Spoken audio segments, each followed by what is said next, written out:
Assalamualaikum warahmatullahi wabarakatuh. Perkenalkan, nama saya Aziz Surayuda. Saya dari Prodi Budaya Perairan. Saya ingin mempresentasikan materi saya yang berjudul biometrik. Poin pertama, mengapa biometrik? Kita hidup di masyarakat modern yang sangat bergantung pada sistem identifikasi yang andal. Mulai dari penyeberangan perbatasan, transaksi e-commerce, hingga penyaluran bantuan sosial. Semuanya menuntut adanya manajemen identitas yang kuat. Hal ini menjadi semakin penting mengingat meningkatnya risiko pencurian identitas dan kekhawatiran keamanan nasional. Sayangnya, metode autentikasi tradisional seringkali memiliki kelemahan mendasar. Metode seperti kata sandi atau token yang mengandalkan apa yang kita ketahui atau miliki, mudah dilupakan, hilang, dicuri, atau bahkan dibagikan. Lebih jauh lagi, metode ini tidak dapat menyediakan fungsi krusial yang dibutuhkan sistem security, seperti mencegah penyangkalan atau mendeteksi adanya pendaftaran ganda. Inilah yang mendorong kita untuk mencari solusi yang lebih kuat, yaitu biometrik. Poin kedua, konsep dasar dan pengenalan pribadi. Sebelum melangkah lebih jauh, mari kita pahami konsep dasar dari personal recognition atau pengenalan pribadi, yaitu proses menentukan atau memverifikasi identitas seseorang. Ada 3 metode dasar yang digunakan untuk mengenali seseorang. Pertama, berdasarkan apa yang diketahui atau what you know, yaitu informasi rahasia seperti PIN atau kata sandi. Kedua, berdasarkan apa yang dimiliki atau what you have, yaitu token ekstrinsik seperti kartu identitas, kunci fisik, atau paspor. Dan yang ketiga, yang menjadi fokus kita, adalah berdasarkan siapa dirinya atau who you are, yaitu ciri fisik atau perilaku bawaan seseorang. Metode ketiga inilah yang kita kenal sebagai pengenalan biometrik. Karena pengenal biometrik melekat intrinsik pada individu, seperti sidik jari atau iris mata, sistem ini jauh lebih sulit untuk dimanipulasi, dibagikan, atau dilupakan, menjadikannya solusi yang jauh lebih andal. Kemudian poin ketiga, definisi dan karakteristik biometrik.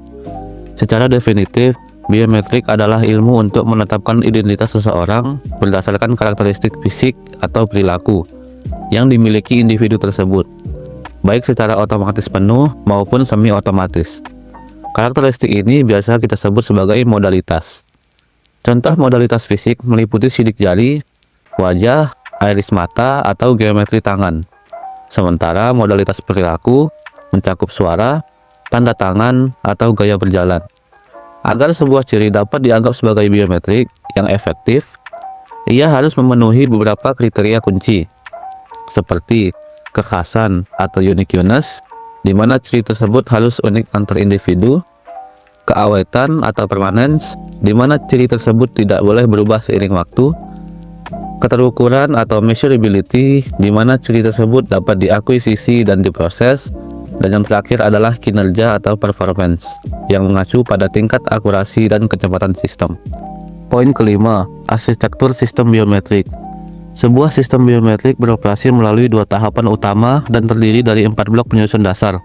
Tahap pertama adalah pendaftaran atau enrollment, di mana data biometrik awal pengguna diperoleh, diproses, dan fitur-fitur uniknya diekstrak menjadi sebuah template digital yang kemudian disimpan di basis data. Tahap kedua adalah pengenalan atau recognition, di mana data biometrik baru atau query diperoleh kembali, diekstrak fiturnya, dan dibandingkan dengan template yang tersimpan. 4 blok penyusun dasarnya adalah modul sensor yang merekam data mentah, modul ekstraksi fitur yang memproses data mentah menjadi template yang ringkas, modul basis data, tempat template dan identitas disimpan, dan modul pencocokan atau matcher yang membandingkan fitur query dengan template tersimpan untuk menghasilkan skor dan membuat keputusan akhir. Kemudian poin kelima, yaitu fungsionalitas sistem biometrik. Ada 2 jenis fungsionalitas utama yang dapat dilakukan oleh sistem biometrik. Yang pertama adalah verifikasi atau verification atau autentikasi. Dalam skenario ini, seseorang mengklaim sebuah identitas dan sistem hanya perlu memverifikasi apakah klaim tersebut benar melalui perbandingan 1 ke 1. Contoh paling umum adalah membuka kunci ponsel Anda menggunakan sidik jari. Anda mengklaim bahwa Anda adalah pemilik ponsel, dan sidik jari Anda membuktikannya. Fungsi kedua adalah identifikasi atau identification. Di sini, sistem harus menentukan identitas seseorang dengan membandingkan data query terhadap semua template yang ada di basis data, yang merupakan perbandingan satu ke banyak. Contohnya adalah mencari seseorang dalam basis data kriminal besar untuk menentukan siapa orang itu tanpa klaim identitas sebelumnya. Poin ke-6, multi biometrik dan biometrik lunak. Untuk meningkatkan akurasi dan keandalan sistem biometrik, kita menggunakan multi biometrik. Konsep ini menggabungkan bukti dari berbagai sumber, misalnya sidik jari dan wajah secara bersamaan. Penggabungan atau fusi informasi ini dapat dilakukan pada 3 tingkat: tingkat filter mentah, tingkat skor pencocokan, atau tingkat keputusan akhir. Penggabungan pada tingkat skor pencocokan seperti aturan jumlah atau sum rule sering terbukti sangat efektif karena lebih tangguh terhadap kesalahan estimasi probabilitas. Selain itu, ada juga ciri biometrik tambahan atau biometrik lunak atau soft biometrics. Ini adalah informasi tambahan seperti jenis kelamin, usia etnis, atau tinggi badan yang meskipun tidak memiliki kekhasan yang cukup untuk membedakan dua individu secara memadai, dapat digunakan untuk meningkatkan akurasi atau mempersempit ruang pencairan dan kecocokan potensial. Masuk ke poin ke-7, yaitu keamanan sistem biometrik. Keamanan sistem biometrik harus memenuhi 3 harapan dasar yang dikenal sebagai CIE Triad. Yang pertama, integritas atau data tidak dimodifikasi. Kedua, ketersediaan atau akses sah dijamin, dan kerahasiaan data hanya digunakan untuk fungsi yang dimaksudkan. Sistem biometrik menghadapi 4 kelas ancaman utama. Yang pertama adalah intrusi.